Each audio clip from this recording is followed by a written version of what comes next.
और इस बीच बड़ी खबर आ रही है जहां पर जालंधर में बीजेपी नेता के ब्लास्ट का सीसीटीवी सामने आया है। मनोरंजन कालिया के घर में फेंका गया था हैंड ग्रेनेड। तो देखिए बड़ी जानकारी निकल के सामने आ रही है जहां पे जालंधर में मनोरंजन कालिया के घर में फेंका गया था और उसका सीसीटीवी जो है निकल के सामने आ गया है। और जालंधर जो हादसा निकल के सामने उसका जो सीसीटीवी फुटेज है वो अपने आप डराने वाला है और सवाल खड़े करता है कि आखिर बीजेपी नेता ही यहां पे टारगेट पर क्यों है। जालंधर ग्रैंड अटैक में आईएसआई का हाथ है, ये भी जानकारी निकल के सामने आ रही है।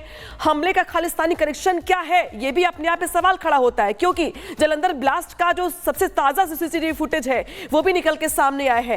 अटैक का पाकिस्तान कनेक्शन निकल के सामने आया है और जो सीसीटीवी है देखिए दिखा रहे किस तरीके से यहां पे जोरदार धमाका होता है और यहां पे जो ब्लास्ट होता है वो तस्वीर भी निकल के सामने आ गई है। ग्रेनेड अटैक का सीसीटीवी फुटेज निकल के सामने आता है जहां पे जोरदार धमाका होता है और जो आसपास खड़ी गाड़ियां हैं उन्हें वहां पे नुकसान पहुंचता है, बड़ा ब्लास्ट होता है। हालांकि यहां पे देखिए मनोरंजन के घर में फेंका गया था ग्रेनेड, ये जानकारी निकल के सामने आ रही है। एक्सक्लूसिव फुटेज आपकी स्क्रीन पर जहां पे सवाल खड़े हो रहे हैं दरअसल कि आखिर बीजेपी नेता भी टारगेट पर क्यों है। आतंकी हैप्पी पासिया का खुलासा है ये और आईएसआई का हाथ है, ये एंगल भी निकल के सामने आ रहा है क्योंकि जो नया सीसीटीवी फुटेज है वो इस ओर इशारा कर रहा है और बड़ी जानकारी भी निकल के सामने आ रही है, बड़े खुलासे हो रहे सृष्टि। बिल्कुल, और ये फुटेज आप यहाँ पर देख सकते हैं कि रात के अंधेरे में किस तरीके से इस पूरी ब्लास्ट को अंजाम दिया गया। ललित हमारे साथ में जुड़ चुके हैं। ललित, कई खुलासे हो रहे हैं, पाकिस्तान कनेक्शन, खालिस्तान कनेक्शन और अब ये सीसीटीवी फुटेज बहुत कुछ बता रहा है। ललित बिल्कुल निश्चित तौर से, क्योंकि अगर इस सीसीटीवी फुटेज को देखें आप तो खुद आप अंदाज़ा लगा सकते हैं कि ये जो ब्लास्ट हुआ था उसकी इंटेंसिटी क्या रही होगी। गनीमत ये है कि वहाँ पर कोई व्यक्ति नहीं था, क्योंकि अगर कोई व्यक्ति होता तो निश्चित तौर से उस व्यक्ति की जो जान है वो जा सकती थी। ये जो बम धमाका है किसी की जान ले सकता था। लेकिन सीधे तौर पर अगर हम बात करें, अब पंजाब पुलिस ने 12 घंटे के अंदर इस केस को सॉल्व कर दिया है। फिलहाल इस मामले में 2 लोगों को गिरफ्तार कर दिया गया है, जिसमें उनके जो नाम है वो हैरी और सतीश बताए गए। उसके साथ साथ से जो ई रिक्शा है जिसके ऊपर सवार होकर हमलावरों ने हमला किया था उसको भी पंजाब पुलिस ने बरामद कर लिया है। उसके साथ साथ इस पूरे मामले की अगर हम बात करें तो कहीं ना कहीं हैप्पी पासिया का जो नाम है वो इसमें सामने आ रहा है और ख़ास तौर पे कहा जा रहा है कि जो लिंक्स है वो हैप्पी पासिया से इसके जुड़े हैं। फिलहाल आपको बता दें कि पिछले लगभग 4 से 5 महीनों में ये कोई पहला ऐसा धमाका नहीं है, इससे पहले भी 16। बिल्कुल ललित, आप हमारे साथ जुड़े रहिए, अपडेट हम आपसे लेते रहेंगे और इस पूरे मामले पर बीजेपी सांसद सुधांशु त्रिवेदी का क्या कुछ कहना है वो आपको सुनाते हैं। पंजाब में आम आदमी पार्टी की सरकार आने के बाद से ही कानून व्यवस्था को लेकर उत्तरोत्तर गहरे प्रश्न खड़े होते जा रहे हैं। आप सबको ध्यान हो कि सरकार आने के चंद दिनों के अंदर ही सिद्धू मूसेवाला की हत्या हुई थी और अब यह समस्या बहुत खतरनाक रूप धारण करती जा रही है, जबकि हमारे पंजाब में वरिष्ठ नेता, पंजाब में भारतीय जनता पार्टी गठबंधन सरकार में मंत्री रहे और 2007 से 2012 तक विधानसभा में भारतीय जनता पार्टी विधानमंडल दल के नेता रहे। श्री मनोरंजन कालिया जी के घर के ऊपर जिस प्रकार का अटैक हुआ है ये पंजाब की कानून व्यवस्था को साफ इस रूप में दर्शा रहा है कि अब पंजाब की सरकार पंजाब के लिए एक आपदा बन गई है।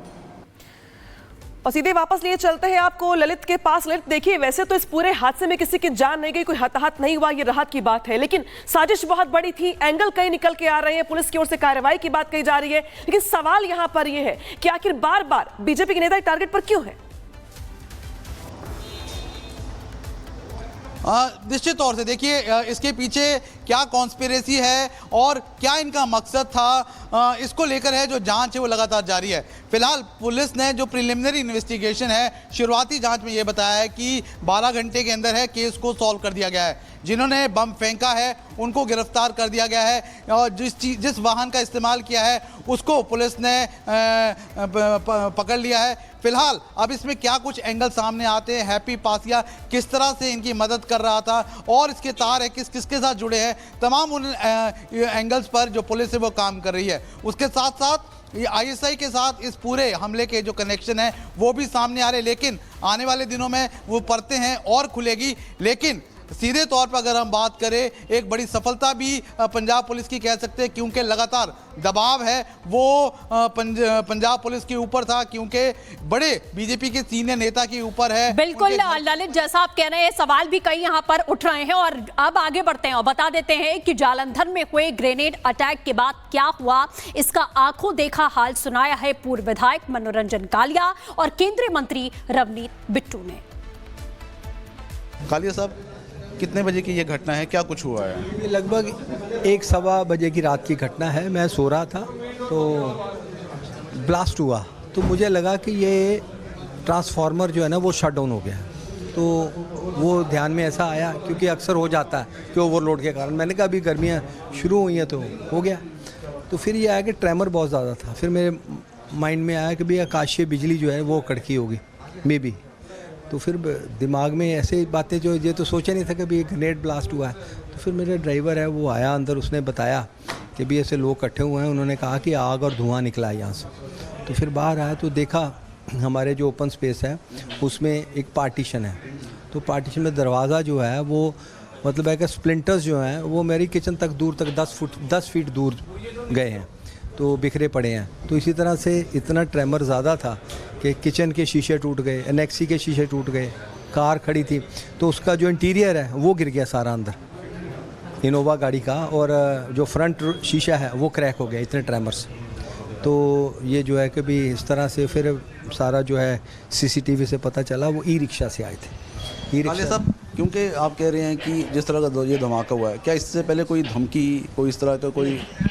नहीं, ऐसा कुछ मेरी कोई ज़ाती दुश्मनी तो कुछ है ही नहीं, कोई दुश्मनी नहीं। तो क्या मानते हैं आप, क्या कारण हो सकता है कि जो धमाका है आपके घर के पास का है? क्योंकि इससे पहले अगर हम पंजाब की बात करें, पिछले 4 से 5 महीने में लगभग 1 दर्जन से ज़्यादा धमाके वो रिपोर्ट किए गए हैं। देखिए ऐसा है कि भाई मैं कोई शरारत करने वाले हर समय में उपलब्ध होते हैं, लेकिन यह कि एक पुलिस का डेटरेंट इफेक्ट होता है कि खौफ होता है कि जो शरारती तत्व है ना वो दबे रहें, ठीक है ना, जो शरीफ आदमी है वो बेखौफ रहे। तो अब रिवर्स हो रहा है कि डेटरेंट इफेक्ट जो है वो इरोड हो गया। तो उस नाते से अब जो है कि जो शरारती अल्सर हैं वो खुल के सामने आ रहे हैं, उनको डर नहीं है।